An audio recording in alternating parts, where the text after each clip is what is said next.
تو آج امت مسلمہ دعا کو ایسا ہی سمجھتی ہے، مصیبت ہے تو پھر دعا ہے ورنہ ضرورت نہیں اس کی، جبکہ دعا تو اسٹیئرنگ ویل ہے، اس کے بغیر گاڑی چل ہی نہیں سکتی ہے۔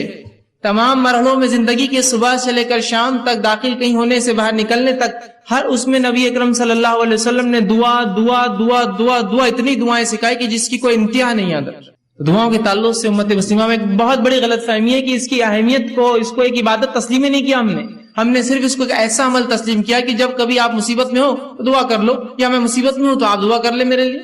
تو اس کو سمجھیے، دعا مستقل عبادت ہے۔ اور اللہ رب العزت نے آدم علیہ السلام کو جب تخلیق کیا، جب آپ کو بنایا، تو آدم علیہ السلام کو بنانے کے بعد جو سب سے پہلا کام آدم نے کیا، جو عبادت تھی ان کی، وہ دعا تھی۔ اللہ نے آدم کو بنایا، نبی اکرم صلی اللہ علیہ وسلم فرماتے ہیں آدم جب بننے لگے، روح پھونکی گئی تو سر سے بنتے گئے نیچے کی طرف، اور جب سر سے نیچے کی طرف بننے لگے اور اوپری حصہ بن گیا تو آدم علیہ السلام نے پہلا کام کیا، چھینکا۔ تو فرشتوں نے جو ہے، اللہ رب العزت نے آدم کو کلمہ سکھا اور کہا کہ جب تم چھینک لو تو الحمدللہ کہو، اور جب انہوں نے الحمدللہ کہا تو فرشتوں نے یرحمک اللہ جواب میں دیا اور کہا اب تمہاری اولاد کا بھی یہی معاملہ ہوگا، جب بھی وہ چھینکیں گے الحمدللہ کہیں گی اور جواب میں یہ کہا جائے گا۔ تو آدم علیہ السلام کو جو پہلی عبادت اللہ رب العزت نے کروائی وہ ایک دعا تھی۔ اسی طرح اللہ رب العزت نے آدم علیہ السلام کی جو توبہ قبول کی وہ بھی دعا کے ذریعے کی۔ تو دعا ایک مستقل عبادت ہے، یاد رکھیے، یہ کبھی کبھار ہونے والا عمل نہیں، یہ ہمیشہ ہونے والا عمل ہے۔ اسی طرح تمام عبادتوں کے اندر دعا ایک ایسی عبادت ہے جس کے لیے نہ کوئی وقت ہے، نہ کوئی گھڑی ہے، نہ کوئی جگہ ہے، نہ کوئی حالت ہے کہ طہارت ہونا نہیں ہونا، نہ کوئی مقام ہے، بلکہ ایک ایسی مستقل مسلسل بترتیب ایک ایسی عبادت ہے جو آپ صبح شام دن رات طہارت بغیر طہارت کے کسی بھی حالت میں سوتے اور جاگتے اور لیٹے اور بیٹھے اور کھڑے سے اور مجمع میں اور انفرادی اور ہر اعتبار سے آپ کر سکتے ہیں۔ ایک ایسی مستقل جہرانہ عبادت جو آپ کبھی بھی کر سکتے ہیں، کوئی وقت کی پابندی نہیں، کوئی مہینے کی پابندی نہیں، کوئی دن اور رات کی پابندی نہیں، کوئی جگہ کی پابندی نہیں، کوئی رکعت کسی چیز کی پابندی نہیں، ایک ایسی مستقل عبادت جو آپ کبھی بھی کر سکتے ہیں، ہر وقت کر سکتے ہیں، ایک ایسی زبردست چیز ہے۔ اسی طرح اگر سیرت النبی کا مطالعہ کرے، نبی اکرم صلی اللہ علیہ وسلم کی سیرت کا مطالعہ کرے، تو آپ صلی اللہ علیہ وسلم کی زندگی کی کوئی گھڑی، کوئی پہلو، کوئی موقع ایسا نہ تھا جب نبی اکرم صلی اللہ علیہ وسلم نے دعا نہ کی ہو یا امت کو دعا نہ سکھلائی ہو۔ ایک تو تھا آپ کو دعائیں کرتے، ایک سکھایا بھی کرتے تھے، تو نہ کی ہو یا نہ سکھلائی ہو۔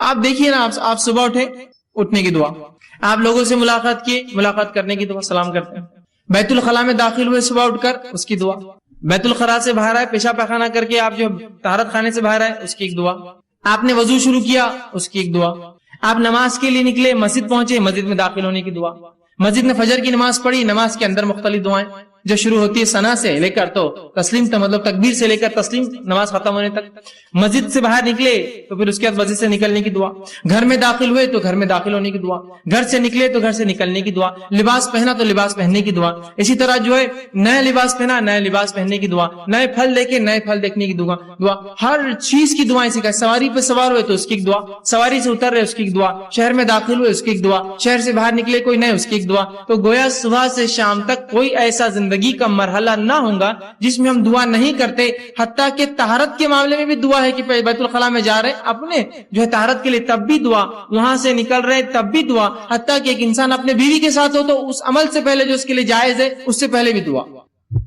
دعائیں دیکھ رہے آپ کس کثرت سے ہے کہ کوئی زندگی کا مرحلہ اس سے خالی نہیں ہے۔ اور نبی اکرم صلی اللہ علیہ وسلم سے کم و بیش 1000 سے زیادہ دعائیں جو لیل اور نہار صبح اور شام کی وہ ثابت ہے، جو صحیح روایتوں سے آتی ہے، کم و بیش 1000 کے قریب ایسی دعائیں ہیں جو رسول اللہ صلی اللہ علیہ وسلم سے ثابت شدہ صحیح روایتوں سے ملتی ہے جو ہمیں کرنا چاہیے۔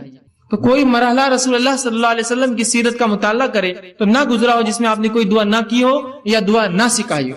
ہر معاملے پہ دعا، ہر چیز کے لیے دعا سکھائی۔ لیکن افسوس اس امت کا معاملہ یہ کہ دعا کے معاملے میں کنجوس کیا، اس کو علم ہی نہیں دعائیں ہوتی کیا ہے، کرنا کیا ہے، کیا اس کا معاملہ ہے۔ یہ بڑی افسوس کی بات ہے، یاد رکھیے کہ جس امت کے نبی نے کسی گھڑی کو بغیر دعا سے خالی نہ رکھا، اس امت کی یہ بدبختی ہی ہم کہیں گے کہ اس کو دعائیں یاد نہ ہوتی ہیں، یا چونکہ اس کی اہمیت نہیں تو یاد کرنے کی کیا ضرورت، اس لیے کہ دعاؤں کو ہم آؤٹ پروسیس کرتے ہیں۔ آؤٹ پروسیس کیا ہوتا ہے کہ جب میری تجارت بہت بڑھ جاتی ہے تو میں کانٹریکٹس لیتا ہوں اور دوسروں سے وہ کام کروا کے لیتا ہوں۔ تو آج ہماری دعائیں بھی آؤٹ پروسیس ہوتی ہے، بھائی تم کر دو، ہمارے گھر میں ایک ولی گزرے، انہوں نے سب کے لیے دعائیں کر دی، ہم تو نبی کے خاندان سے، ان کی دعائیں ہمارے لیے ابھی کافی ہے نا. اس طرح سے ہم دعائیں دوسروں سے کرواتے ہیں، خود سے کرنے کوئی معمول نہیں. تو دعا یاد رکھی عبادت ہے. اور نبی اکرم صلی اللہ علیہ وسلم کی سیرت میں ہم دیکھتے ہیں آپ پوری زندگی ہر وقت دعائیں کرتے تھے. اسی طرح جو ہے اسلام کے دوسرے اعمال جو فرائض جس کو کہتے ہیں، نماز، روزہ، زکوٰۃ، حج، اگر اس کا مطالعہ بھی کرے تو یہ بھی ایک قسم کی دعائیں ہیں. نماز کیا ہے آپ کی شروع سے لے کر آخر تک مختلف دعاؤں کا مجموعہ. آپ حج کرنے جاتے ہیں، کیا کرتے ہیں حج کے اندر؟ کیا اعمال ہے آپ کے؟ طواف کر رہے تو دعا، صحیح کر رہے تو دعا، جو ہے میدان عرفہ میں ہے تو دعا، مزدلفہ میں تو دعا، جا رہے تو دعا، مطلب دعا ہی تو ہے حج پورا، دعا ہی تو ہے نماز پوری. تو یہ گویا فرائض بھی عبادت ہے. یہ جو فرض عبادتیں ہیں یہ بھی خود ایک قسم کی دعائیں ہیں، یاد رکھیے. تو دعاؤں کی شریعت نے بڑی اہمیت یاد رکھی ہے. لیکن آج یہ ہماری بدبختی ہے، غلط فہمی ہے کہ ہم یہ سمجھتے ہیں دعا ایک ایسی چیز ہے جو مشکل حالات میں، پریشانی کے اندر، مصیبت کے اندر اس کو استعمال کیا جائے، ورنہ بہرحال اس کی ضرورت نہیں ہوتی. حالانکہ یہ ایک بہت بڑی غلط فہمی یاد رکھی، بہت بڑی غلط فہمی کہ ہم محض اپنی ضرورت کے وقت دعا کریں، بلکہ ہمیں تو یہ حکم ہے کہ ہر بار ہم دعا کریں. یاد رکھیں، ہر بار دعا کرے، ہر چیز سے پہلے دعا کرے، ہر چیز کی بعد دعا کرے، ہر چیز کی ابتدا میں دعا کرے. یہ غلط فہمی کو دور کیجیے کہ دعا کبھی کبھار مصیبت میں پھنس گئے، پریشانی میں پھنس گئے تو کرے، بلکہ دعا ایک مستقل جارحانہ ایک مومن کی زندگی کا عمل ہے جو وہ صبح شام اٹھتے بیٹھتے کھاتے پیتے، عبادتوں سے پہلے، عبادتوں کے اندر، عبادتوں کے بعد وہ جو ہے دعائیں کرتا ہے. اور اللہ رب العزت جو ہے دعاؤں کو قبول بھی کرتا ہے. ایک غلط فہمی یہ بھی ہوتی ہے لوگوں کو کہ یار میں نے اتنی دعا کی، ہم لوگ اتنی دعائیں کر رہے ہیں لیکن میری دعا قبول نہیں ہوتی. میں نے فلاں مسئلے کے لیے دعا کی، وہ چیز مجھے نہیں ملی. میں نے فلاں کام کے لیے دعا کی، وہ چیز کام نہیں ہوا. میں نے فلاں مسئلے کو فلاں کیا، آج تک وہ چیز نہیں ہوئی. یہ کیسی عجیب بات ہے کہ میں دعا تو کر رہا ہوں لیکن وہ چیز قبول نہیں ہوتی ہے، وہ چیز میری پوری نہیں ہوتی ہے، یا وہ کام میرا نہیں ہوتا ہے. پھر کیا فائدہ دعائیں کر کے؟ اور جب دعاؤں کا صحیح تصور اور دعا کیا ہے، ہم نے کیا سمجھا؟ دعا مصیبت کی ایک چیز ہے استعمال کی. اب مصیبت حل نہیں ہوئی تو پھر دعا کر کے فائدہ کیا ہے؟ ہم نے دعاؤں کو یہ سمجھا کہ مصیبت کی گھڑیوں میں اللہ کو پکارنا یہ دعا ہے. اب اگر مصیبت میں نے پکارا اور وہ دعا کا جواب نہ آیا، جو مجھے نہ سمجھا، تو پھر فائدہ کیا ہے دعا کر کے جس کا جواب نہیں آتا، جو قبول نہیں ہوتی. اور پھر یہ سوچ کر انسان یا تو دعائیں کرنا چھوڑ دیتا ہے. دعائیں کرنا چھوڑنا تو پھر ٹھیک ہے، لیکن اللہ رب العزت سے جو بدزنی وہ شروع کرتا ہے، یار دعائیں قبول نہیں کرتا اللہ ہماری، فائدہ کیا کر کے؟ بدزنی مطلب اللہ سے بدزن ہو جاتا ہے اور یہ کہنا شروع کر دیتا ہے کہ دعائیں میری قبول نہیں ہوتی ہے یار، یا دعا کر کے فائدہ نہیں میری قبول نہیں ہوتی. یہ بہت خطرناک چیز ہے. یاد رکھیے، پہلے غلط فہمی کی دعا مصیبت کی ایک چیز ہے، اس کے بعد اگر مصیبت دعا نہیں دوسری چیز کی، پھر انسان یا تو دعائیں کم کر دیتا ہے یا تو دعا کرنا چھوڑ دیتا ہے. یہ کم اور چھوڑنا تو ٹھیک ہے، اللہ سے شکایتیں شروع کر دیتا ہے.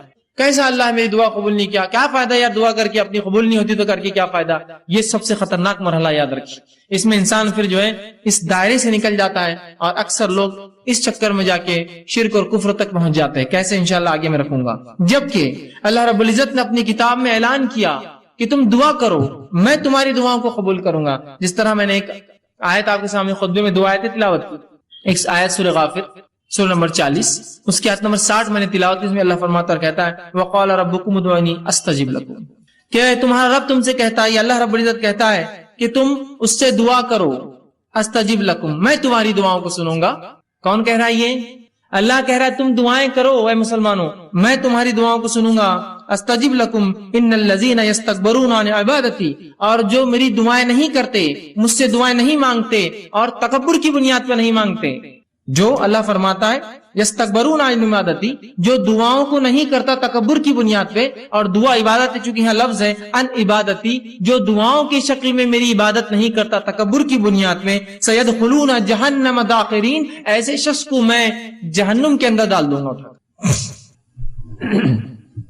سمجھ رہے بات کو کہ جو دعا نہیں کریں گے، تکبر کریں گے، دعا ایک عبادت ہے، تو اللہ فرما رہا ہے ایسے لوگوں کو اٹھا کر میں کہاں ڈال دوں گا؟ سیدخلون جہنم داخرین، ایسے لوگوں کو میں جہنم میں ڈال دوں گا. تو اللہ دعا سنتا ہے، نہ کرنے والوں کو جہنم میں ڈالیں گا، تو کرنے والوں کی پھر ضروری اس کے لیے لازم ہے کہ وہ جواب دے. پھر اس کے نفس پہ لازم ہے، جب وہ کہہ رہا ہے مجھ سے کرو، نہ کروں گے تو جہنم میں ڈالوں گا، تو گویا تم کرو میں قبول کروں گا.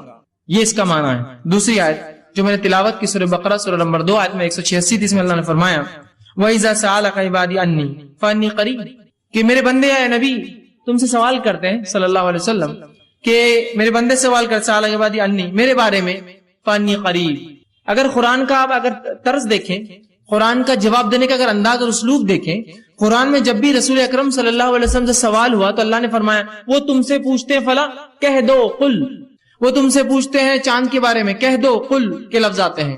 سبحان اللہ. اس آیت پہ غور کیجیے, اللہ نے فرمایا وَإِذَا سَأَلَكَ عِبَادِي, میرے بندے میرے بارے میں پوچھتے ہیں فَإِنِّي قریب, کہہ دو بھی نہیں کہا, رسول کو نکال دیا بیچ میں سے, فَإِنِّي قریب, کہہ دو ان سے کہ میں قریب ہوں, نہیں کہا فَإِنِّي قریب, میں قریب ہوں ان سے.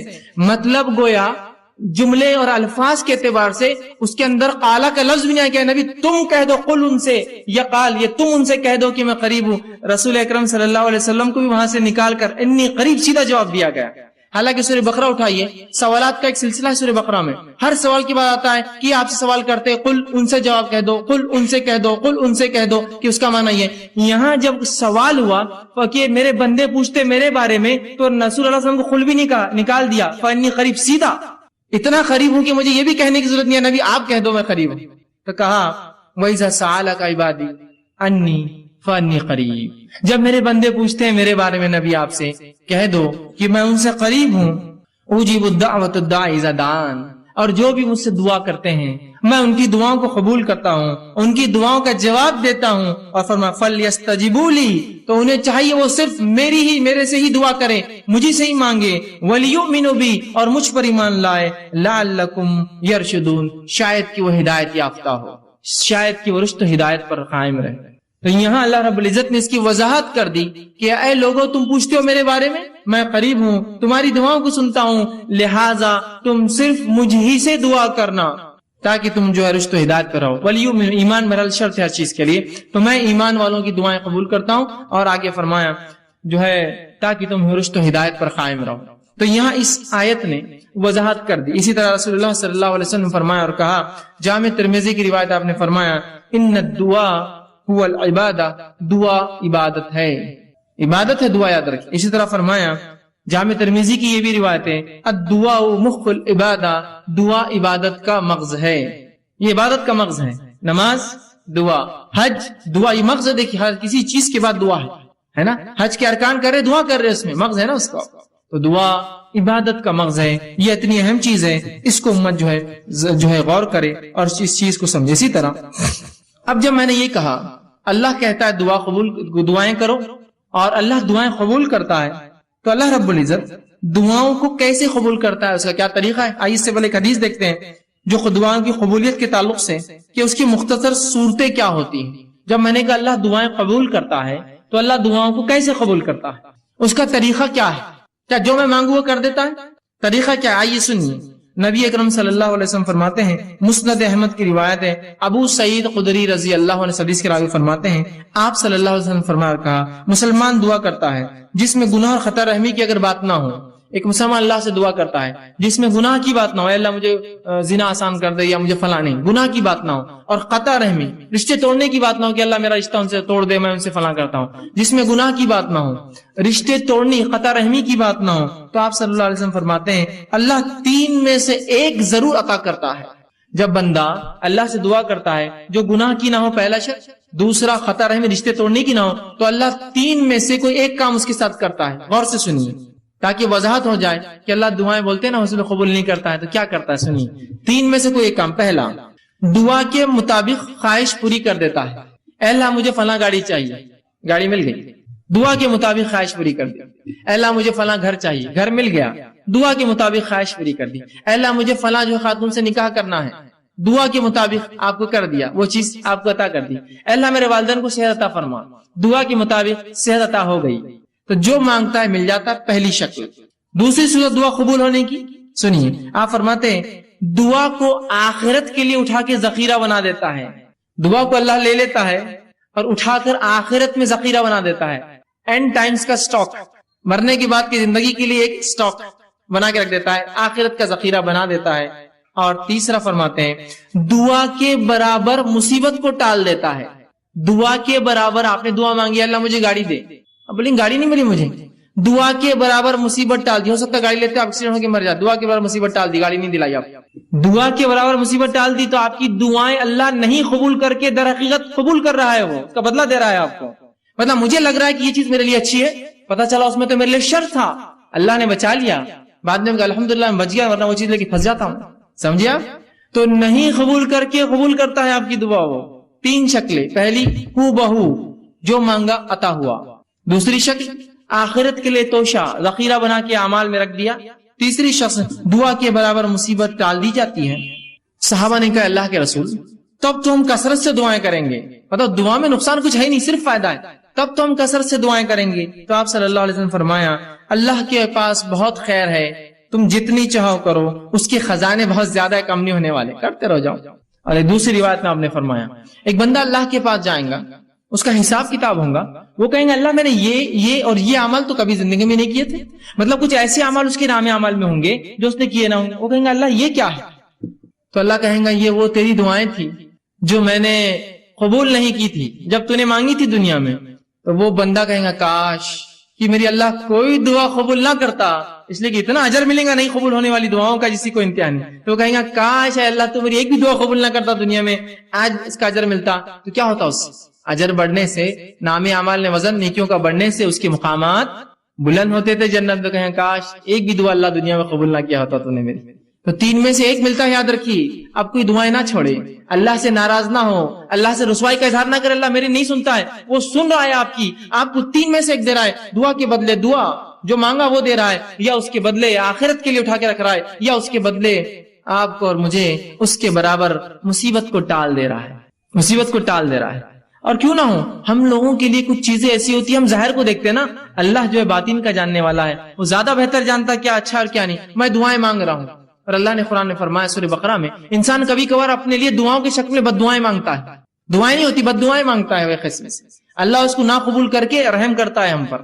مجھے علم نہیں کسی چیز کا, میں دعا کر رہا ہوں اللہ یہ چیز ہی مجھے چاہیے, دعا یوں کرنا چاہیے اللہ اس میں خیر ہو تو مجھے دے, نہیں یہ چیز ہی مجھے چاہیے. اللہ نے کہا ٹھیک ہے لے لے. آپ نے وہ چیز لی, اس کے بعد اس کا بھاؤ ختم ہو گیا, وہ چیز بیکار ہو گئی, وہ تو ناقص تھی, اس سے فلاں مسائل تھے, آپ کہیں گے میں نے کیا کر دیا, خیر کی نہیں کیا آپ نے, بس اپیل تھی کہ وہی چاہیے, دے دیا اللہ, خیر کی نہیں مانگی آپ نے. سمجھ رہے؟ تو کبھی کبھار دعاؤں کی شکل میں بد دعائیں مانگتے اللہ سے, سمجھے؟ تو اللہ سے دعا کرنے کا حکم ہے. اس چیز کو سمجھے دعا کیا ہے, یہ بڑی اہم چیز ہے. اور 3 میں سے کوئی ایک شکل میں انشاءاللہ العزیز ہماری دعا قبول ہوتی ہے, اور آخرت میں اگر اس کا بدلہ ملے تو انسان کہیں گا دنیا میں کاش قبول نہ ہوتی تو بڑا اچھا ہو جاتا, اس لیے آخرت میں بہت کثیر اس کا بدلہ ملے گا. ٹھیک ہے, اسی طرح اب جو میں نے کہا دعائیں قبول ہونے کی 3 صورتیں ہیں, 3 صورتیں ہیں, اس میں سے جو 3 صورتیں ہیں اس میں سے جو ایک صورت اللہ ہو دعا کو قبول کرتا ہے, اس جو سٹیپ جو پہلا قبول جو اللہ ہو کرتا ہے, اس کے پھر 2 طریقے اللہ کے قبول کرنے کے. اللہ ہر دعا قبول کرتا ہے, دعائیں 3 شکل میں قبول ہوتی ہیں, ہو آخرت میں بدلا, اس کے برابر مصیبت ڈالتا ہے. تو جو پہلی شکل اللہ قبول کرتا ہے, اس قبول کرنے کی پھر 2 شکلیں ہیں. اس قبول کرنے کی 2 شکلیں, وہ کیا ہے؟ پہلی شکل یہ ہے دعا مانگی تبھی قبول ہو گئی. آج میں نے دعا کی کل نتیجہ آ گیا, آج میں نے دعا کی پرسوں نتیجہ آ گیا, آج میں نے دعا کی 1 مہینہ بعد رزلٹ تھا میرا اور وہی آیا جو میں چاہتا تھا. تو یہ ہوا فوراً حال میں, مطلب بالکل آپ دیکھ سکتے اس کی دعا فوراً قبول ہو گئی آپ کی.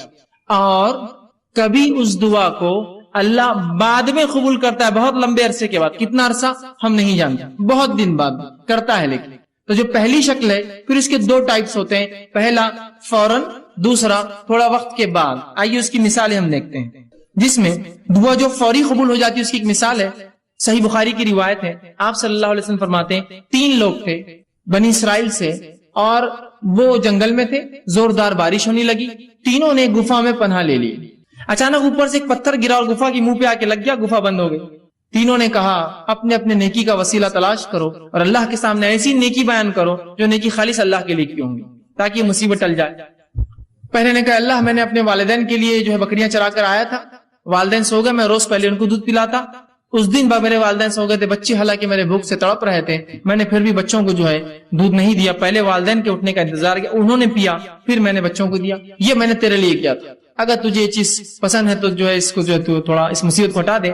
پتھر تھوڑا کھسک گیا, روشنی اندر آنے لگی, فوراً اثر ہوا دعا کا, فوراً انسٹنٹ دعا ہوئی, اثر ہوا, پتھر تھوڑا کھسک گیا. پھر دوسرے شخص نے دعا کی, اور تیسرا بہرحال تفصیلی ہے واقعہ بہت لمبا. تینوں نے دعا کی. ایک کی دعا پہ تھوڑا کھلا روشنی آئی, دوسرے کی دعا پہ اتنا کھلا کہ باہر دیکھ سکتے لیکن نکل نہیں سکتے, تیسرے کی دعا پہ وہ رول کر کے بازو ہٹ گیا اور تینوں باہر نکل گئے. جبھی اللہ نے جواب دیا ان کی دعا کا. یہ ایک شکل. اب دوسری شکل جو اللہ بعد میں جواب دیتا ہے, جو بعید ہوتا ہے, عرصے بعد دیتا ہے, تو آئیے اس کی مثال اور قرآن نے دی. ابراہیم علیہ الصلوۃ والسلام نے اللہ سے دعا کی, سورہ بقرہ سورہ نمبر 2 آیت نمبر 129, اور فرمایا ربنا وابعث فیہم رسولا منہم یتلو علیہم آیاتک ویعلمہم الکتاب والحکمۃ ویزکیہم. اے اللہ ان لوگوں میں سے, انہی میں سے ایک رسول پیدا کر. اے اللہ ان لوگوں میں سے. دعا کب کیا آپ نے معلوم آپ کو؟ جب اسماعیل علیہ السلام اور حاجرہ علیہ السلام کو لا کر مکے میں چھوڑ دیا. مکے میں چھوڑنے کے بعد جب آئے تو ایک دعا کر رہے ہیں. کیا دعا کر رہے ہیں؟ اے اللہ میری اس اولاد سے, اسماعیل سے, اس کی نسل سے, ان لوگوں میں سے جو ہے اللہ فرمائے ربنا وابعث فیہم رسولا منہم, انہی کے اندر سے ایک رسول انہی میں سے بھیج, یتلو علیہم آیاتک, جو تیری آیتیں پڑھ پڑھ کر انہیں سنائے, ویعلمہم الکتاب, اور تیری کتاب کا علم انہیں دے, والحکمہ, اور ان کو نبوی علم احادیث کا علم حکمت عطا فرمائے, ویزکیہم, اور ان کی نفسوں گناہوں سے پاک کرے. اور یہ دعا کا نتیجہ کون تھے معلوم آپ کو؟ یہ دعا کب قبول ہوئی؟ نبی اکرم صلی اللہ علیہ وسلم اس دعا کا نتیجہ تھے. آپ نے حدیث میں اس کی تفسیر کی اور فرمایا, آپ نے فرمایا میں اپنے باپ ابراہیم کی دعا کا نتیجہ ہوں. کتنے ہزار سال پہلے کی تھی ابراہیم علیہ السلام نے دعا؟ قبول کب ہوئی؟ وہ انہی میں سے رسول آیا. آخری نبی عرب تھے, اسماعیل علیہ السلام کی نسل تھے, لیکن ہزاروں سال بعد دعائیں رائے گاہ نہیں جاتی ہے, اثر لاتی ہی اثر ہو فوراً یا بعد میں. اور بعد کی فوراً کی مثال بھی میں رکھ دی, بعد کی مثال بھی رکھ دی آپ کے سامنے. تو اللہ کے رسول ابراہیم علیہ السلام کی دعا قبول ہوئی. ہر دعا قبول ہوتی, میری آپ کی بھی ہوتی ہے, لیکن فوراً نہیں ہوئی. کئی ہزار سال بعد اسی نسل میں اسماعیل علیہ السلام سے ایک نبی آئے. دعائیں خوب دیجیے, خوب دعائیں دیجیے. یہ دعائیں پتہ نہیں کب اثر لائیں, کتنے نسلوں بعد لائیں گی. ابراہیم علیہ السلام کی دعا ہزاروں سال بعد رنگ لائی, 3000 3.5 4,000 سال بعد. دعائیں کرنا چاہیے, اس کے بڑے فضائل یاد رکھیے. تو 3 شکلوں میں سے پہلی شکل کی 2 قسمیں ہیں کہ فوراً اور دیر سے. لیکن یاد رکھیے اللہ رب العزت دعا قبول کرتا ہی ہے. دعا کبھی رائے گاہ نہیں جاتی. کبھی اپنی دعاؤں سے مایوس مت ہوئیے کہ میں نے دعا کی اور قبول نہ. اسی طرح جو شخص جو ہے حاجت طلبی کے جو ہے ذریعے دعاؤں کو سمجھتا ہے, اور جب حاجت اس کی پوری ہوگی سمجھتا ہے دعا غنیمت ہے, وہ شخص ایسا سوچ کر جو ہے بہت بڑی غلط فہمی کرتا ہے, اور اس کی وجہ سے بہت سارے غلط اس کے نتائج نکل جاتے ہیں. اور ایسا شخص جو یہ سمجھتا ہے کہ دعا ایک ایسی چیز ہے کہ اس کے کرنے سے میری حاجت پوری ہوں گی, اور بعد میں عام حالت میں دعا نہیں کرتا, اس شخص کی مثال ایسی ہے کہ ایک آدمی جہاد کے لیے جائے اور اس کی نیت و مال غنیمت ملے مجھے. تو کیا ایسے شخص کو جہاد کا ثواب ملتا ہے جو جہاد کی نیت جائے اور یہ سوچے مال غنیمت کے لیے جائیں گے اپنے جہاد میں, چلو بہت پیسہ ملتا ہے جتنے ایک بار فلاں ہوتا. اور وہ شخص جو دعا کو عبادت سمجھ کے کرتا ہے, اس کی مثال ایسی ہے وہ مجاہد جو میدان جہاد میں جاتا ہے, وہ سوچتا ہے یا تو پھر اللہ فتح دیں گا, یا تو جو ہے شہید ہو جائیں گے, جیت گئے تو مال غنیمت بھی شاید مل جائے گا. اس کی نیت اصل نہیں ہے, اس کا اصل مقصد عبادت ہے, وہ جہاد. اس کے اندر اس کو کیا ذیلی فائدے ملیں گے اس کے لیے وہ اہم نہیں ہے. تو ہم بھی جب دعا کر رہے ہیں تو ایسا نہ ہو کہ ہم صرف اس کے مقصد کے لیے کہ بس اللہ میرا مصیبت حل کر دے, بس دعا کر رہے اس کی بات نہیں, بلکہ دعا مستقل عبادت ہے, چاہے فائدہ ہو چاہے فائدہ نہ ہو. جیسے وہ مجاہد جو جہاد میں جا رہا ہے سوچ رہا مال غنیمت ملے تو میں جاؤں گا, تو اس کا جہاد فائدہ کا نہیں. وہ مجاہد جو سوچ رہا ہے مال غنیمت نہ ملے, فتح ملیں گی, فتح نہ ملے تو کم از کم شہید تو ہو جائیں گے, فائدہ تو ہر طرف. سمجھ رہے؟ تو دعا کو بھی آپ مخصوص نہ کر دیں, مصیبت میں تو دعا کرو. دعا تو مصیبت, تنگ دستی, خوشحالی, فراوانی, اور ہر اعتبار سے صحت مندی میں اور بیماری میں اور ہر حالت سے امن میں اور خوف میں, ہر جگہ جو ہمیں جو ہے دعا کرنی چاہیے. اسی طرح دعا ایک بہترین ہدیہ ہے, یاد رکھیے. دعا ایک بہترین تحفہ ہے جو ایک دوسرے کو ہم دے سکتے ہیں. لیکن ہمارے پاس ایک غلط فہمی. کیا غلط فہمی ہے؟ دعا صرف بوڑھے لوگ دیتے. تو اگر میں آپ سے کہوں اللہ آپ کو جو اچھا رکھے, اور کتنے بڈھے ہو گئے فیض میں, اللہ آپ کو اچھا رکھے, ارے فیض بھی آپ اتنے بڈھے نہیں نا, دعائیں دے رہے ابھی سے. تو ہم یہ سمجھتے ہیں دعا صرف بوڑھے لوگ دے سکتے ہیں, اور الحمدللہ اس امت میں سب جوان مرتے ہیں, بوڑھا کوئی ہوتا ہی نہیں ہے نا. دیکھیے کہاں کوئی بوڑھا ہوتا ہے. انسان کی 60 سال 70 سال زندگی گزر, لیکن کالا کر کے گھوم رہا ہے, ٹی شرٹ صاف ٹی شرٹ, اور اپنا دکھاتے ہوئے بالکل کالے بال ہے, بتانا چاہ رہا ہے ابھی تو میں جوان ہوں بھائی, کہاں میرے چکر میں جا رہے تھے. جوان ہوں, بوڑھا مت سمجھو مجھے, بچے ہیں میرے بڑے لیکن پھر بھی میں جوان ہوں, ہے نا. تو بوڑھے کہاں ہوتے ہیں؟ اور دعا چونکہ بوڑھے لوگ دیتے ہیں تو ہمارے پاس تو کوئی بوڑھا ہوتا ہی نہیں, ہے نا. اور مرد تو بھی ایک دوسرے کو دعا دیتے ہیں, عورتیں تو کبھی دعا دیتی ہی نہیں ایک دوسرے کو. فرض سلام کا جواب دینے بھی کتراتی ہے, تو دعائیں تو دور کی بات ہوتی ہے نا. اگر کوئی ایک خاتون کو دوسری خاتون کر دے السلام علیکم بولتی ہے تم نے ہم کو سلام کیے؟ بولتی ہوں کیوں؟ پہچانتے ہم کو؟ نہیں. ادھار لینے آنے والے کے بعد میں نہیں، ایسا بھی نہیں. اچھا بچوں کے پورے رشتے ہو گئے ہمارے، بیٹا ضرورت نہیں تمہارے سلام کی ہم کو. اس کے پیچھے مقصد دیں گے کس لیے دعا کہے کے لیے سلام دعا نہیں کیوں دے رہے تم؟ اتنی کنجوسی ہو گئی ہے نا. اور عورتیں بھی بوڑھی نہیں ہوتی تھی، اس لیے کوئی ہوتا نا، پر ایک زمانہ تھا دعائیں دیتے تھے عورتیں کثرت سے دعائیں دیتے. آج کوئی نہیں تھا، اس لیے کہ دعائیں بوڑھے لوگ دیتے اور اس امت میں ماشاءاللہ سب جوان مرتے، بوڑھا کوئی ہوتا نہیں ہے، لہٰذا دعا کی ضرورت نہیں. دعا دیجئے کثرت سے، ایک دوسرے کو دعا دیجئے. دعا ہدیہ ہے ایک دوسرے کو جو ہم دیتے. تحفہ ہے، کچھ نہیں دے سکتے، دعا تو دے سکتے ہیں نا. دوسرے ہدیوں کو پیسہ لگتا ہے، جیب خرچ ہوتا ہے، کچھ مت کیجئے، دعائیں تو دیجئے اچھی اچھی. میں ہرگز یہ کہنا نہیں چاہ رہا تحفے دیجیے مت، صرف دعائیں دیجیے، لیکن دعائیں دیجیے لوگوں کو. یہ بہترین ہدیہ ہے. نبی اکرم صلی اللہ علیہ وسلم جب صحابہ کچھ اچھا کام کرتے اسلام کے لیے اور دین کے لیے، شریعت کے لیے، دعائیں کا تحفہ دیتے. چونکہ آپ کے پاس مال و دولت کہاں تھی اتنی، جو آتی خرچ کر دیتے، دعائیں دیتے فوراً. عثمان ابن عفان رضی اللہ عنہ نے جنگ تبوک میں خوب مال خرچ کیا، اللہ کے رسول نے خوب دعائیں دی ان کو، خوب دعائیں دی. ہدیہ ہے، دیجیے دعائیں دوسرے کو، سلام کی شکل میں، سلام سے ہٹ کی مصیبتوں کی دور کرنے کی شکل میں، یا مختلف دعائیں جو آپ کو لگے اس کی پریشانی، میرے بھائی، میری بہن کی، میرے دوست کی، میرے رشتے دار کی، خوب دعائیں دیجیے ایک دوسرے کو.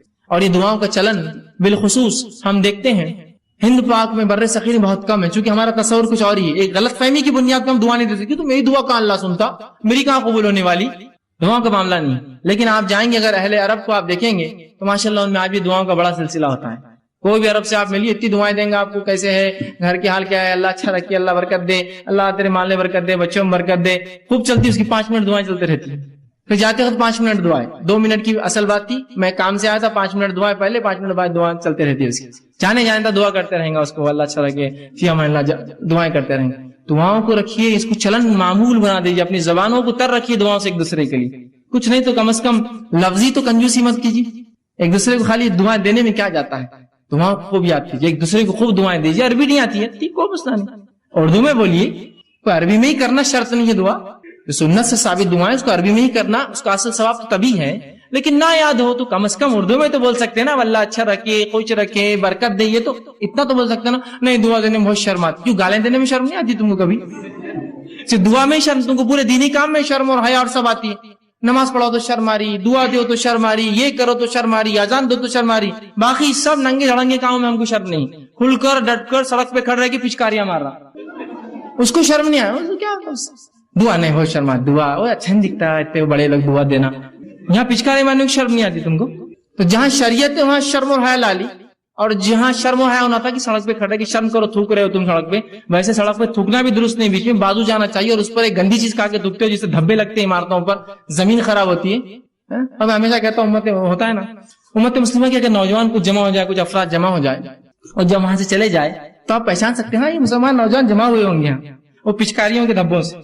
جانور کا ریوڑا اگر رات میں کہیں رکے اور نکل جائے تو اس کی غلاظت سے پہچانتے نا یہاں جانور رات میں رکے تھے، تو ویسا آپ پہچان لیں ہاں مسلمان برابر آئے تھے یہاں، برابر دکھ رہا ہے. پوری میری دیوار خراب ہوگی، گاڑیوں پہ پچکاریاں پڑی ہوئی ہے، فلاں چیز بھی انہوں نے خراب کر دی. اندازہ لگائیے. تو شرم کیجیے برے چیزوں میں، اچھی چیزوں میں آگے بڑھیے، پہل کیجیے دعائیں دینے میں. تو دعائیں کوئی بوڑھے اور جوان کا مسئلہ نہیں ہے، مرد اور عورت کا مسئلہ نہیں ہے، دن اور رات کا مسئلہ نہیں ہے، عرب اور عجم کا مسئلہ نہیں ہے، عربی اور غیر عربی کا مسئلہ نہیں ہے. خوب دعائیں دیجیے ایک دوسرے کو. دعائیں تحفہ ہے، ہدیہ ہے ایک دوسرے کو. اسی طرح دعا مومن کا زبردست ہتھیار ہے، جو آج کا میرا عنوان تھا، دعا مومن کا ہتھیار. دعا مومن کا ایک اسپرچول ویپن ہے. یہ ایک ایسا ہتھیار ہے کہ جب پوری دنیا آپ کا ساتھ چھوڑ دیتی ہے یہ ہتھیار آپ نکالتے ہیں. یہ چیز آپ کے پاس ہمیشہ لگی ہوئی، ایک زبردست ہتھیار یہ مومن کا ہتھیار ہے. ہر مصیبت، ہر پریشانی اور ہر وقت جب دنیا آپ کی پوری بھی مکمل خلاف کھڑی ہو جائے، یہ ہتھیار آپ نکالیے، یہ ویپن آپ نکالیے اپنا، جو آپ کی مدد کریں گا. اللہ رب العزت نے اس تعلق سے سورہ نحل سورہ نمبر سورہ نمل سورہ نمبر 27 آیت نمبر 62 میں فرمان کہا، امن یجیب المستر اذا دعوا ویکشف السوء ویجعلکم خلفاء الارض وآلہم. پھر آگے اللہ فرماتا ہے خلفاء الارض، اور فرمایا بھلا کون ہے جو بے قرار کی دعا قبول کرتا ہے جب وہ اسے پکارتا ہے. کیا فرمایا اللہ نے؟ بھلا وہ کون ہے جو بے قرار کی دعائیں، جب انسان پریشان، تنگ دست، مصیبت زدہ ہوتا ہے تو کون ہے اس بے قرار انسان کی دعائیں سنتا ہے؟ تو دعا میرا اور آپ کا ہتھیار ہے، اور ایک ایسا زبردست ہتھیار کہ جو آپ ہر وقت استعمال کر سکتے ہیں، اور مصیبت میں یہ ہتھیار تو بالکل آپ کا سب سے بالکل آخری ساتھی یسوع کہتے ہیں یہ آپ کے ساتھ ہوتا ہے. اور اللہ ہر کسی کی دعائیں سنتا ہے، جس کے تعلق سے اگر آپ واقعہ دیکھیں تو اللہ رب العزت نے یونس علیہ السلام کا واقعہ آتا ہے کہ یونس علیہ السلام سے ایک خطا ہوئی. خطا یہ ہوئی کہ آپ نے جب اللہ نے اس بستی پر عذاب لانے کا سوچا تو آپ نے سوچا اب دعوت پہنچا کے کیا فائدہ، نکل جاتا ہوں بستی سے. نکل کر چلے گئے. جب کشتی میں سوار ہو کے شہر سے جا رہے تھے، ہوا یوں کہ لوگوں نے کہا کہ ایک طوفان آ رہا ہے اور طوفان سے بچنے کے لیے کشتی کو ہلکا کرنا پڑے گا، خرہ ڈالیں گے، لوٹ ڈالیں گے، جس کا نام آیا اس کو کشتی سے باہر پھینک دیا جائے گا. خرہ ڈالا گیا، یونس علیہ السلام کا نام نکلا. یونس علیہ السلام کا نام نکلا، لوگوں نے اٹھا کر کشتی سے پھینک دیا. جو ہی آپ کشتی سے گرے ایک بڑی مچھلی نکل کر آئی اور یونس علیہ السلام کو نگل لیا. نگل کے سمندر کے اندھیروں میں چلے گئی، وہ لے کر گہرائیوں میں چلے گئی یونس علیہ السلام کو لے کر. آپ تنہا ہے، مچھلی کے پیٹ میں ہے، مذاق نہیں یاد رکھیے، تنہا ہے، مچھلی کے پیٹ میں ہے. بڑی مچھلی ہوں گی، بہت بڑی، اور مچھلیاں بہت بڑی ہوتی ہیں. مچھلی کے پیٹ میں ہے، کوئی سننے والا نہیں، وہاں کوئی دیکھنے والا نہیں. اس اندھیرے سے یونس نے آواز دی اپنے رب کو اور کہا. اللہ پر رب العزت نے اس بات کو اپنی کتاب میں سورہ انبیاء سورہ نمبر 21 آیت میں 87 اور 88 فرما کہا فنادى في ظلمات ان لا الہ الا انت سبحانك انی كنت من الظالمین. یونس نے اس اندھیرے سے اپنے رب کو آواز دی ظلمات سے کہ لا الہ الا انت سبحانك، اے اللہ تیرے علاوہ کوئی ذات نہیں ہے، عبادت کے لائق تیرے علاوہ کوئی الہ نہیں ہے، انی كنت من الظالمین، میں گناہگار تھا. تو اللہ رب العزت نے یونس کی اس ظلمات سے آواز کو سنا اور نکال دیا یونس کو ظلمات سے باہر. تو اللہ رب العزت سب کی سنتا ہے، مانگنا تو آئے. یونس علیہ السلام نے اس گہرائی سے، سمندر کے اس گہرائی اور ظلمات سے آواز دی اپنے رب کو. اللہ نے فرمایا فنادى في ظلمات ان لا الہ الا انت سبحانك انی كنت من الظالمین. اس نے آواز دی اور اس اندھیرے سے کہا اے اللہ تیرے علاوہ کوئی الہ نہیں، تیرے علاوہ لائق معبود کوئی عبادت کے لائق نہیں، سبحانہ کا تیری ذات پاک ہے، انی کنت من الظالمین، وہ میں تھا جس نے اپنے نفس پہ خطا کی، وہ میں تھا جس نے ظلم کیا اور تیرے حکم کی خلاف ورزی کی. اللہ رب العزت نے سنی اور کہا فاستجبنا له، اور تیرے رب نے اس کی دعا کو وہاں سنا. اس اندھیرے میں جب کوئی نہیں تھا، سمندر کی گہرائی میں سنا. فاستجبنا له ونجیناه من الغم، اور اس کو اس کے غم سے نکال دیا. وکذالک ننجی المؤمنین، ہم ایسی نجات دیتے اپنے ایمان والے بندوں کو. سمجھ رہے ہیں بات؟ ابراہیم علیہ السلام لا اولاد، اولاد نہیں ہے آپ کو، نہ لڑکا ہے نہ لڑکی ہے. سوچتے ہی مشن کون لے کے چلیں گا میرے بات کو، لڑکا اور میرا تو مشن لے کر چلے. اللہ سے دعا کی، اللہ نے قبول کی. انبیاء علیہ الصلوۃ والسلام آہو بکا کر رہے ہیں، گڑ گڑا رہے ہیں، دعائیں مانگ رہے ہیں. پھر کیوں اس امت کو شرم آتی ہے رب سے دعا مانگنے کے لیے؟ ابراہیم علیہ السلام نے دعا کی، ایوب علیہ السلام نے دعا کی اپنی بیماری کے لیے. اسی طرح جو ہے زکریا علیہ السلام نے اپنی اولاد کے لیے دعا کی، جو یحییٰ علیہ السلام کی آپ کو خوشخبری دی گئی. یوسف علیہ السلام نے جب اس بری عورت نے جو آپ پہ قصد کیا کہ آپ کے ساتھ بدکاری کرے تو دعا کی اللہ مجھے وہ جیل زیادہ بہتر ہے بنسبت اس عمل کے. اللہ نے دعا قبول کی اور جیل میں ڈال دیا، اس لیے کہ ورنہ وہ زنا کرنے کے اوپر تلی تھی. آپ نے کہا وہ جیل بہتر ہے اس زنا سے، اللہ نے جو ہے آپ کو بچا لیا اور جیل میں ڈال دیا. اندازہ لگائیے ان لوگوں نے اللہ سے دعا کی. بس یہ ہے کہ ہمیں جو اللہ رب العزت سے مانگنا تو آئے. ایک واقعہ سناتا ہوں اللہ کیسے سنتا ہے لوگوں کی، اور لوگوں کی کیوں میں کہوں، اللہ رب العزت تو جانوروں کی بھی سنتا ہے. یاد رکھیے صحیح مسلم کی روایت ہے، اللہ کے رسول صلی اللہ علیہ وسلم فرماتے اللہ کے نبی سلیمان علیہ الصلوۃ والسلام آپ کے دور میں قحط سالی ہو گئی، سوکھا پڑ گیا. جو ہے سلیمان علیہ السلام اپنے لشکر کو لے کر چلے، لاؤ لشکر جو ہے مسلمانوں کو لے کر چلے کہ بستی سے باہر نکل کر اللہ سے نماز استسقاء دعا. نماز استسقاء کیا ہے؟ دعا ایک قسم کی عبادت کر کے دعا مانگتے ہیں. نماز استسقاء کے لیے نکلے. جب نکل کر چلے اپنے جو ہے بستی سے اور ایک جگہ سے گزرے جہاں چونٹیاں تھی، جب وہاں سے نکلے آگے چلے تو کہا اب جانے کی ضرورت نہیں ہے، ہمیں واپس جانا ہے. تو لوگوں نے کہا اے یونس، معاف کرنا اے سلیمان، تم ہمیں نماز استسقاء کے لیے لے کر چلے تھے، کیا بات ہے، کیوں اب تم کہہ رہے ہو؟ تو کہا جب ہم وہاں سے چلے تھے ایک چونٹی الٹی اپنے پیٹھ کے بل لیٹی اور اس نے اپنے پورے پیر آسمان کی طرف کیے اور اللہ سے دعا کی بارش کی، اللہ نے اس کی دعا سن لی، اب ہمیں نماز استسقاء کی ضرورت نہیں ہے. اس لیے کہ جو ہے سلیمان علیہ السلام جانوروں کی بات سمجھتے تھے. تو کہا اللہ نے اس کی دعا قبول کر لی. تو اللہ تو چونٹیوں کی قبول کرتا ہے، پھر تمہاری اور میری مومنوں کی کیوں نہیں سنیں گا؟ وہ چونٹی کو اللہ کی ولی نہیں تھی اور کوئی بزرگ نہیں تھی، جانور ہے وہ، اللہ اس کی بھی سنتا ہے. بس مانگنا تو ہے اپنے رب سے، رب سننے کے لیے ہی تو بیٹھا ہے اوپر، ورنہ اللہ نہ سنیں گا تو کس سے مانگیں گے بندے؟ بتاؤ مجھے. اگر وہ ذاتی سننا بند کر دے جو سننے والی اور سمیع ہے تو میں کس سے پھر دعائیں مانگوں؟ اور جب لوگوں نے یہ سوچا کہ وہ ذات سنتی نہیں ہے تو پھر لگے انسانوں کے در پہ مانگنے کے لیے. آج جو سب سے افضل دعا، افضل عبادت دعائیں ہیں، کہاں کہاں مسلمان مانگتے ہیں، کن کن دروں پر مانگ رہے اللہ کو چھوڑ کر، ذرا غور کیجیے. یہ غلط فہمی ہے، اس کی بنیاد ہے کہ اللہ سنتا نہیں، ہماری سنتا نہیں، گنہگاروں کی سنتا نہیں، وہ تو صرف بزرگوں کی ولیوں کی سنتا ہے، اور ایسے فالتو قسم کے عقیدے. اور ان عقیدے کو میں فالتو لفظ کہنا بھی بہت فالتو سمجھتا ہوں. فالتو بولنا چاہیے ایسے عقیدوں کو، جن عقیدوں کا نہ سر ہے نہ کوئی ٹانگ ہے شریعت کے اندر. جس شریعت نے آپ کو سب کو اختیار دیا دعائیں کرنے کا، پتہ نہیں کس نے شریعت سے اس کے دعاؤں کا اختیار چھین کے کہا یہ تو ریزرویشن ہے ہمارے لیے، ہم کر سکتے ہیں دعا تمہارے لیے، ہم سے مانگو تو ہم پھر تم کو دیتے ہیں. ابھی اللہ تک کہاں جاتے ہو؟ ہم تک تو آ جاؤ، پھر اللہ تک جانا دعائیں مانگنے.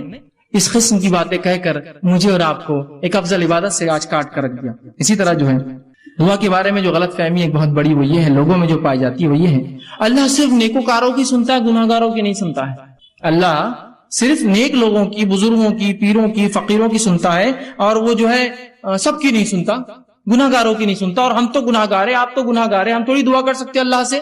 یہ یاد رکھیے ایک بدترین عقیدہ ہے شریعت میں، اس عقیدے کا کوئی جو اصول اور کوئی وزن نہیں ہے، یاد رکھیے. اور جب انسان یہ سوچ لیتا میری دعائیں تو میں نیک نہیں ہوں، اور ہر انسان گناہگار ہے، میں نیک نہیں ہوں تو اللہ میری دعا نہیں سنیں گا، لہٰذا کسی پیر، فقیر، بزرگ، ولی، اچھی شخصیت، نبی کسی کو پکڑنا ہوں گا اور ان کے ذریعے جانا ہوں گا اس دعاؤں کے لیے. جب یہ عقیدہ لے لیتا ہے اور شریعت کا عقیدہ چھوڑ دیتا ہے تو وہ 3 کام کرنا شروع کر دیتا ہے. پہلا کام کیا کرتا ہے؟ بندہ اللہ سے اپنا تعلق ختم کر لیتا ہے اور پیروں اور فقیروں کا محتاج بن جاتا ہے. اللہ سے تعلق کٹ، اب یہی ذریعہ ہے ہماری دعاؤں کی قبولیت کی. دوسرا کام یہ کرتا ہے بزرگوں کو خوش کرنے کے لیے، ان کو عاجز کرنے کے لیے، ان کو اپنی طرف متوجہ کرنے کے لیے نظریں اور نیاز اور کھانا اور پلانا، اور مرنے کے بعد جو ہے ان کے آستانوں کے اوپر چڑھاوے چڑھاتا ہے کہ وہ خوش ہو جائے، خوش ہو جائے. زندگی اگر زندہ ہے تو خوب کھلاتے اور پلاتے ہیں. بزرگ کے ہاتھ بھی دھو کے پی رہے ہیں، افسوس اس امت کو عقل تو ہو، پیر دھو کر بھی پی رہے ہیں. سبحان اللہ، بزرگ ہے نا. اللہ تو اب سننے والا نہیں، پہلے عقیدہ بنا لیا ایک فالتو، میری زبان میں فالتو والا، اور اس کے بعد اب لگے ان کو خوش کرنے. اللہ سے تعلق ختم، ان کو خوش کر رہے، نظریں اور نیاز، زندہ ہے تو اور مردہ ہے تو. اور اس کے بعد تیسرا کام کرتے ہیں، جب یہ سوچ لیتے ہیں کہ اللہ نہیں سنتا ہماری، ہم گناہگار ہیں، تیسرا کام کرتے ہیں دعا قبول ہونے کے لیے بزرگوں کو وہ مقام دے دیتے ہیں جو اللہ کا مقام ہے. نہیں، ان تک ہی جانا پڑے گا، ان کے بغیر دعا قبول نہیں ہوتی، اور انہی کو راستہ بنا لیتے، اللہ کو مکمل ترک کر دیتے ہیں. جبکہ اللہ رب العزت نے اس کا اعلان کیا، وقال ربکم ادعونی استجب لکم، جو میں نے آیت پڑھی تھی، تمہارا رب تم سے کہتا ہے، ہمارا رب ہم سے کہہ رہا ہے اے لوگو کہ مجھ سے دعا مانگو، استجب لکم، میں تمہاری دعا کو قبول کرتا ہوں. ان الذین یستکبرون عن دعا، اور جو تکبر کرتے ہیں عبادتی، میری اس عبادت میں کی دعا نہیں کرتے تو میں انہیں اٹھا کر جہنم میں ڈال دوں گا. یہاں یہ کہا کیا؟ نیک لوگوں تم دعا کرو، تم دعا نہیں کروں گا تو اٹھا کے جہنم میں ڈال دوں گا. کیا کہا؟ سب کے لیے، وقال ربکم ادعونی استجب لکم، تم سب سے، رب نے ہم سب سے کہا. نماز آئیے آگے بڑھتے ہیں. سورہ نمبر 112 اخلاص. سورہ نمبر 112 سورہ اخلاص ہے، اور فضائل ہے انتہا نہیں. اس سورت کا نام بتاتا ہے اخلاص. اخلاص کا پیور، خالص، بغیر ملاوٹ کا. اخلاص نے کیا کیا؟ سورۃ الاخلاص نے رب اور رب کیا نہیں، گاڈ کیا ہے اور کیا نہیں کر دیا. اس لیے اخلاص صاف کر دیا، کلیئر کر دیا، پیور کر دیا، کسی بھی قسم کی ملاوٹ باقی نہ کی. رب کون ہے؟ خالص. خالص نہ خالص مطلب پیور میں خالص، ساری برائی سے پاک. سورہ اخلاص پڑھنے والوں سے اللہ تعالی محبت. سورہ اخلاص جو عائشہ کہتی ہے کہ اللہ کے رسول اللہ علیہ وسلم نے ایک شخص کی قیادت میں بٹالین، ایک لشکر جو ہے آپ نے، وہ صاحب جب نماز پڑھا تو اپنی قرات میں سورہ اخلاص، مطلب جب بھی نماز پڑھاتے تو ختم کرتے نماز تو سورہ مطلب اگر ایک سورہ پڑھا تو دوسرا سورہ اخلاص آخر میں آنے کے بعد لوگ، یہ صاحب کیا کرتے تھے، ہر نماز ایڈ رہتا تھا تو ختم کرتے. جب لشکر واپس آیا صلی اللہ علیہ وسلم، آپ صلی اللہ علیہ وسلم اس سے دریافت کرو ایسا کیوں کرتا. لوگوں نے اسے دریافت کی، جا کر پوچھو ایسا کیوں کرتے تھے. جواب دیا یہ سورہ رحمان صفت بیان، رحمان رب کہدو اللہ لم یلد ولم یولد، وہ کسی پیدا نہیں ہوا، اور اس کی مطلب نہ اس نے کسی کو پیدا کیا، پیدا بنا وہ کوئی ماں باپ ہے، ولم یولد. اور دوسرا رب رحمان کی صفت بیان ہوتی، لہٰذا پڑھتا ہوں، پسند بھی کرتا ہوں چونکہ اللہ کی صفت. اسے جا کر بتا دو کہ اللہ تعالی وہ رحمان کی صفتوں کی وجہ اخلاص پڑھتا ہے، اللہ تعالیٰ بھی اس سے جو ہے اسی طرح جو ہے ایک مرتبہ سورہ اخلاص پڑھنے کا ثواب 1/3 1/3 اتنی اہم بات ہے. اس میں توحید بڑی اہم مسلمانوں کو ضرورت ہے، سمجھے. اس توحید کلمے، اس توحید سورت کو پڑھنے کا ثواب 1/3 قرآن کے برابر ہے. اور شرک میں ٹھیک ہے اخلاص کی. اسی طرح سورہ اخلاص سے محبت اور اس کی کثرت سے تلاوت جنت میں جانے کا، سے محبت اور کثرت سے اس کی تلاوت جنت کا باعث ہے. ابو ہریرہ رضی اللہ عنہ صلی اللہ علیہ وسلم کے ساتھ میں تھا، آپ صلی اللہ علیہ وسلم نے ایک آدمی قل واللہ احد پڑھ سنا تو آپ صلی اللہ علیہ وسلم آیا اس کے لیے واجب. میں نے عرض کیا کیا واجب؟ تو آپ صلی اللہ علیہ وسلم نے ارشاد فرمایا اخلاص پڑھا کے لیے واجب ہو گئی. کیا واجب ہو گئی؟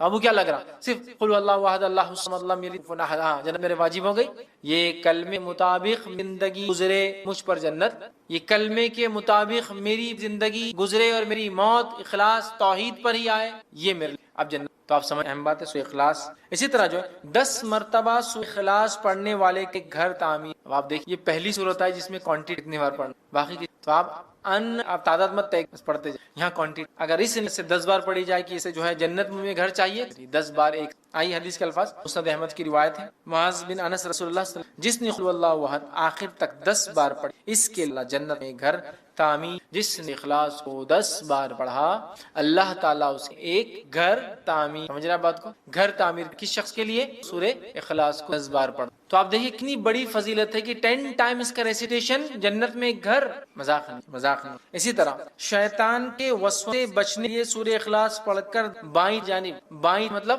لیفٹ ہینڈ جو ہے 3 مرتبہ چاہیے، یہ وسوسے جو کنٹینیو آتے ہیں نا، حدیث کے الفاظ جو ہے ابو داؤد کی روایت ہے، جو ہے ابو سلمہ بن عبد الرحمن رضی اللہ عنہ نے سنا ہے کہ ایک وقت آئیں گا لوگ ایک دوسرے بہت زیادہ سوال کریں، بہت زیادہ حتیٰ کہ ایک کہنے والا کہیں گا اچھا مخلوق کو اللہ نے پیدا فرمایا، ایک آدمی آگے کیا سوال کریں گا، اچھا مخلوق کو اللہ نے پیدا کیا تو پھر اللہ کو کس نے پیدا کیا؟ اللہ نے پیدا کیا تو اللہ کس؟ جب لوگ ایسی باتیں کریں گے تو کہنا، ایسی باتیں تم کیا کہنا، اللہ احد اللہ الصمد لم یلد ولم یولد ولم یکن، خطرناک وصف، اللہ کس؟ یہ پڑھ لینا، اللہ ایک ہے، اللہ بے نیاز ہے، تو نہیں پیدا کیا اس سے کوئی پیدا نہیں ہو اور اس کا ہم سر اس کے برابر کو۔ پھر 3 مرتبہ بائیں طرف لیفٹ ہینڈ تھوک کر شیطان سے اللہ تعالیٰ کی ادھر تھوک، لیفٹ ہینڈ اعوذ باللہ من الشیطان، یہ پڑھ کر 3 بار تھوک کر شیطان سے اللہ تعالیٰ۔ نماز میں وسوسے آئے تو اس کا طریقہ الگ ہے، نماز میں وسوسے اعوذ باللہ من الشیطان ادھر تھوک لیفٹ ہینڈ، اور اللہ تعالیٰ کی ذات میں وسوسہ ڈال رہا ہے غیر نماز میں اللہ احد اللہ الصمد لم یلد ولم یولد ادھر تھوک لیفٹ ہینڈ۔